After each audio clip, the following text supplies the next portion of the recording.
തങ്ങളോടിപ്പോ പിതാവ് പറഞ്ഞത് അതിനെതിരെ ഇതിൽ ഉൾപ്പെട്ട ആളുകൾ ഒരു വിധത്തിലും രക്ഷപ്പെട്ടു പോയിക്കൂടാ. ഇതൊരു മാതൃകയാവണം എന്നുള്ളതാണ്.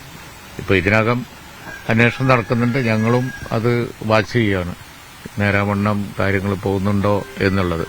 നിയമസഭക്കകത്തും പുറത്തുമൊക്കെ ഞങ്ങൾ എടുത്തിരിക്കുന്ന സ്റ്റാൻഡും അത് തന്നെയാണ്. തങ്ങളോട് ഇപ്പോൾ കുടുംബം പിതാവ് പ്രത്യേകിച്ചും പറഞ്ഞത് ഇതാണ്, ഇതിൽ മാതൃകാപരമായ നടപടികൾ ഉണ്ടാവണം, അത് സമൂഹത്തിന് ഒരു മാതൃക ആവണം. അതാണ് അവരുടെ വികാരം, മറ്റൊന്നുമല്ല. ഇപ്പം അവരുടെ വികാരം അതാണ്. ഇത്തരത്തിലുള്ള ക്രൂരകൃത്യം ചെയ്ത ആളുകളെ അവരെ വെറുതെ വിട്ട് പോകുന്നത് ശരിയല്ല, അതുണ്ടാവരുത് എന്നുള്ളതാണ്. ഈ ലഹരിയെ പിടിച്ചു കിട്ടുന്നതിൽ ഈ സ്കൂളിലെ വിദ്യാർത്ഥികളെ കൃത്യമായി മോണിറ്റർ ചെയ്യുന്നതിലൊക്കെ സർക്കാരിൽ വീഴ്ച സംഭവിക്കുന്നുണ്ട്. ഇപ്പോൾ ഈ കോഴിക്കോട് ജില്ലയിൽ 450-ലധികം സ്കൂളുകൾ ഗവൺമെന്റ് എയ്ഡഡിലുണ്ട്. അതിൽ പക്ഷേ 100-ൽ താഴെ കൌൺസിലർമാരാണ് ഈ ഓരോ സ്കൂളുകളിലും ഉള്ളത്. അതൊരു വലിയ വീഴ്ചയായിട്ട് തോന്നുന്നുണ്ടോ? അല്ല, ഞങ്ങൾ നിയമസഭയിലൊക്കെ നടന്ന ചർച്ചയിൽ നിങ്ങൾ കണ്ടല്ലോ, ലഹരിയെ ഇപ്പോൾ പിടിച്ചു കെട്ടാൻ കഴിഞ്ഞിട്ടില്ല.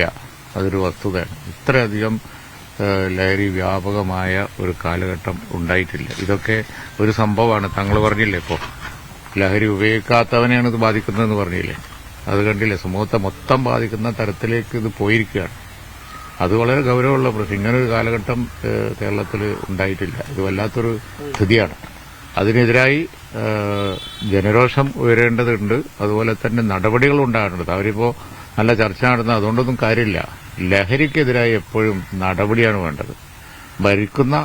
ഭരണക്കാർ ചെയ്യേണ്ടത്, ഭരിക്കുന്നവർ ചെയ്യേണ്ടത് നടപടിയാണ്. നടപടിയിലൂടെ മാത്രമേ ഉണ്ടാവുള്ളൂ. അല്ലാതെ ഉപദേശിച്ചതുകൊണ്ടൊന്നും മാറൂല. ലോകത്തുള്ള എല്ലാ രാജ്യങ്ങളിലും അങ്ങനെ വലിയ ശിക്ഷയാണ്, നടപടിയാണ്. നടപടിയുടെ കുറവാണത്. അത് തന്നെയാണ് ഞങ്ങളെടുത്ത സ്റ്റാൻഡ്, അത് തന്നെയാണ്. സമൂഹം തന്നെ ഇതിൽ ഉണർന്ന് പ്രവർത്തിക്കണം എന്നുള്ളതാണ്. ഇതിപ്പോ എന്റെ കുട്ടി ലഹരി ഉപയോഗിക്കില്ല, ഞാൻ ലഹരി ഉപയോഗിക്കുന്നില്ല എന്ന് വിചാരിച്ചിട്ട് ഇതൊന്നും നമ്മളെ ബാധിക്കില്ല എന്ന് പറഞ്ഞ് നമ്മൾ മാറി നിന്നുകൂടാ. ഇത് ബാധിക്കുമ്പോൾ എല്ലാവരെയും ബാധിക്കുകയാണ്. സമൂഹത്തിൽ എല്ലാവരെയും ബാധിക്കുന്ന ഒരു വിഷയം എന്നുള്ള നിലക്ക് എല്ലാവരും ഈ കാര്യത്തിൽ ഒറ്റക്കെട്ടായിട്ട് നിൽക്കണം. വീടുകളിൽ തന്നെയാണ് ഇത് തുടങ്ങേണ്ടത്. വീടുകളിൽ തന്നെ നമ്മൾ കുട്ടികൾക്ക് കർക്കശമായിട്ടുള്ള മുന്നറിയിപ്പ് കൊടുക്കണം. പലരും അഭിപ്രായപ്പെട്ട് കുട്ടികളെ വടി ഇപ്പോൾ തലാൻ അനുവദിക്കുന്നില്ല എന്നുള്ളതാണ്. ഈ കുട്ടികൾ, പ്രത്യേകിച്ച് കുട്ടികൾ തെറ്റ് ചെയ്യുമ്പോൾ വടി ഉപയോഗിക്കുക തന്നെ വേണം.